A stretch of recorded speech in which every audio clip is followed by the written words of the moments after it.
Hello everyone and welcome back to the channel. In today's video we're going to be learning how to cut this beautiful bustier dress with an exaggerated hip. So if it's something you would love to learn, so to watch to the end of the video, like, share and subscribe. So without further ado, let's jump right into the main video. So from the top of the paper here is our shoulder line and our starting point. I'm going to come down to mark my bust point. From my shoulder to my bust point is 9.5 inches, so I'm going to mark that all the way to have a straight line across. I'll go ahead and extend the point across. Then from the top of the paper again, I'm going to come down to mark my under bust point. From my shoulder to my under bust is 12 inches. I'm going to mark that all the way, and I'll go ahead and extend the line across as well. So the next line is going to be our waistline. From my shoulder to my waist in front is 16.5 inches. You know, from your shoulder to your waist in front and back is not the same, so make sure to take your measurement appropriately. Because of the bust we have in front, the front is usually longer than the back. So from my shoulder to my waist in front is 16.5 inches, while the back is 15 inches. So I'm going to mark that all the way, and I will extend the point across as well. So from the waistline, I'm going to come down to mark my hip point. From my waist to my hip point is 9 inches, so I'm going to come down by 9 inches. But if you are sewing for a shorter person, you can use 8 inches, or better still, just take your tape and measure from your waist to the hip point to see what you have. All right, I'll go ahead and extend this point across.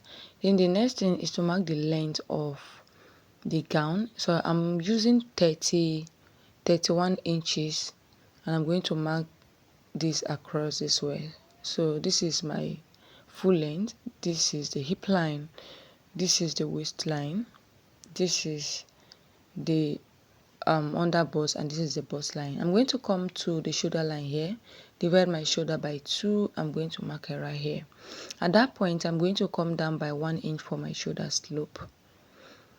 I'll come here to mark my neck width of 3 inches, and I'll connect from the shoulder slope all the way to the neck width.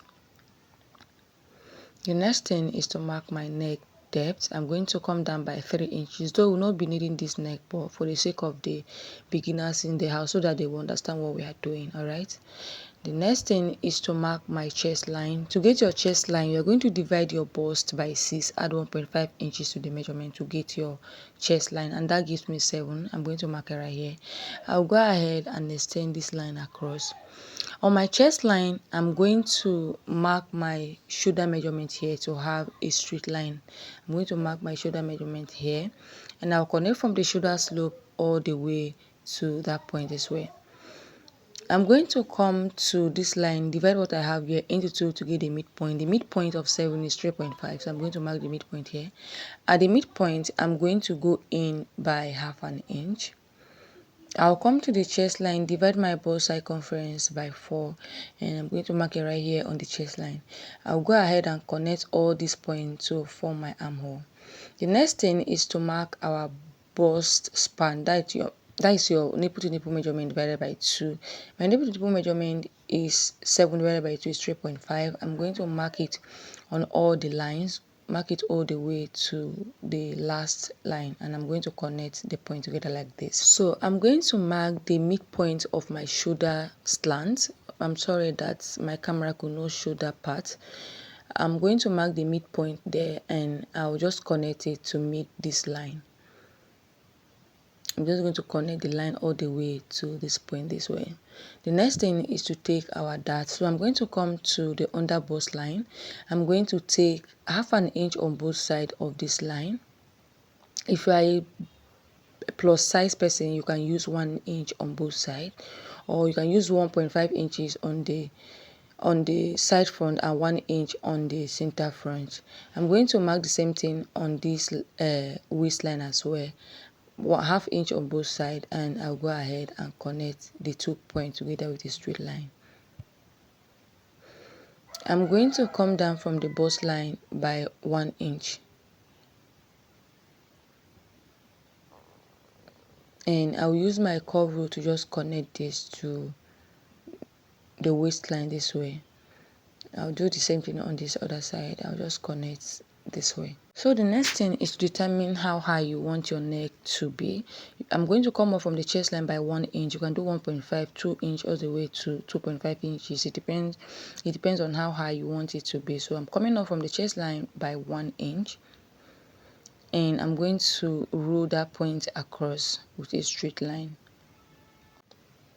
So we're going to tighten up this place so that it doesn't gape as well. So I'm going to mark 1/2 inch on both sides of this line, and I'll connect it back into the original line.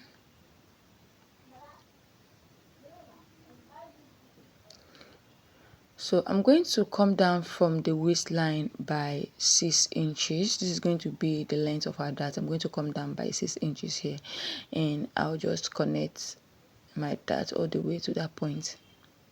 So this is basically it. The next thing is to impute our round body measurement.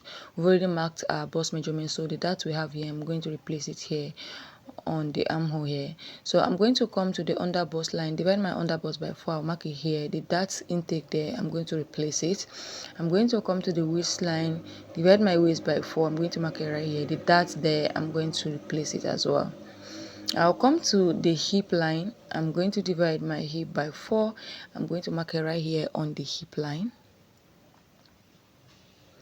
And I'm going to add extra 2 inches to the measurement because it's an exaggerated hip.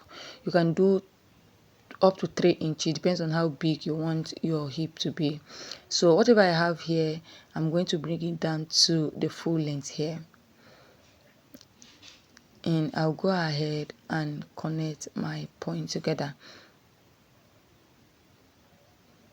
Remember that we've not added our sewing allowance, okay? So we're going to do that on the fabric when we are cutting on the fabric. So this is what we have. I'm just going to blend this sharp edge here.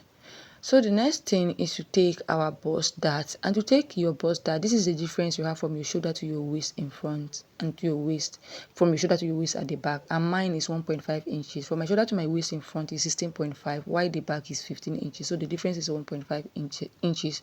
So I came down from the bust line by that 1.5 inches, and I'm just going to connect it back this way. So by the time we close this, we are going to have both the back pattern and the front equal. So this is what we have for the front pattern. This is basically for the front pattern. I'll just go ahead and cut this out just so we can work on the back pattern.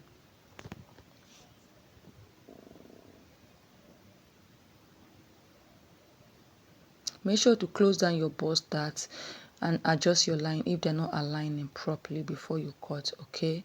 So we have a joining at the waist, so I'm just going to cut the upper part this way.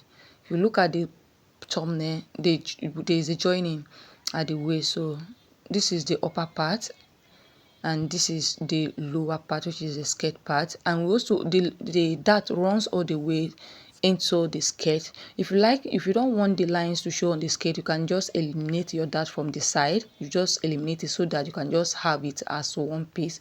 But I'm going to cut it since we are replicating what we have on the thumbnail, so I'll just cut the dart out this way, and this is what we have. We're going to join the skirt back. So this is the center front for the skirt, and this is the side front for the skirt. So by the time you join this, you're going to have it as one piece. So this is the side front for the upper part, and this is the center front. We are going to cut the center front on fold. We're going to cut the center front on fold, and we're going to cut times 2 of this. For the skirt also, we're going to cut the center front on fold, and we're going to cut the side front times 2, and we're going to join them together this way. So this is it. For the back pattern, I've already gone ahead to rule out the necessary lines we need. I have my zipper allowance of 1 inch here, so I'll go ahead and mark my nipple to nipple measurement divided by 2. I'm going to mark it on all the lines just the way we did for the front pattern. So I'm going to come to the waistline, mark 1/2 inch on both sides of this line,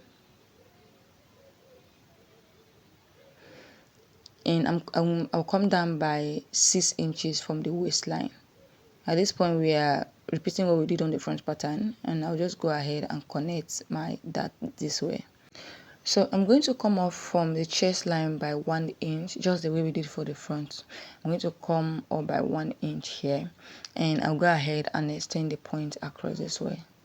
I will also mark my nipple to nipple measurement divided by 2 here on this line, and I'll extend this line all the way to that point.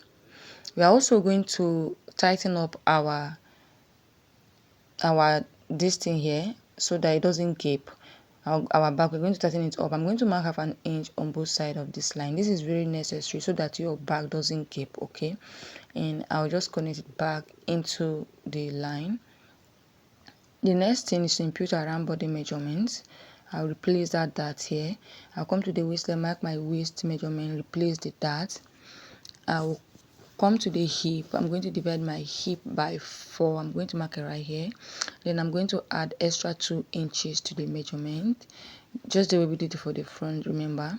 And whatever I have here, I'm going to take it all the way to the full length, and I'll go ahead and shape my pattern paper.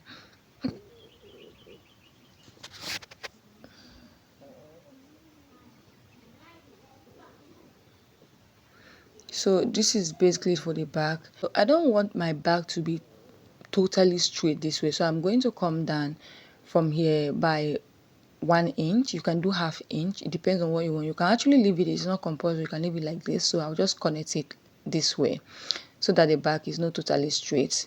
I'll just use my straight free hand to just connect it because I don't want the line to be straight. I just curve it a little bit, and this is it. The next thing, I'm going to come to the waistline here. I'm going to mark 1/2 inch here. The reason why we are doing this is to eliminate any form of zipper bulge around this area, and I'll just connect it up and also connect it down this way. So this excess we have here, I'm going to cut it out, and I'm also going to come to the waistline here. I'm going to mark 1/2 inch on both sides of this waistline. I'll go down by 1/2 inch and up by 1 inch. The reason why we are doing this is because our back is not straight. So by the time you cut this out and you close it, you're going to have your zipper lay very flat at the back. This is very necessary, so make sure to do this. This is how to eliminate zipper bulge. All right, so this is basically it for the back pattern. So this is the lower part, which is a skirt. This is the center back, and this is the side back. This is the side back, all right? And we are going to cut this times 2, and we're going to cut this times 2, okay? This is the upper part, and we are cutting each times 2, all right? And this is basically it. So you can see the opening that we have here on the waistline. By the time you close this down, you are going to have your zipper lay very flat. So this is basically it for this tutorial. Thank you so much for staying tuned. Do wait to like, share, and subscribe, and I'll see you in the next video.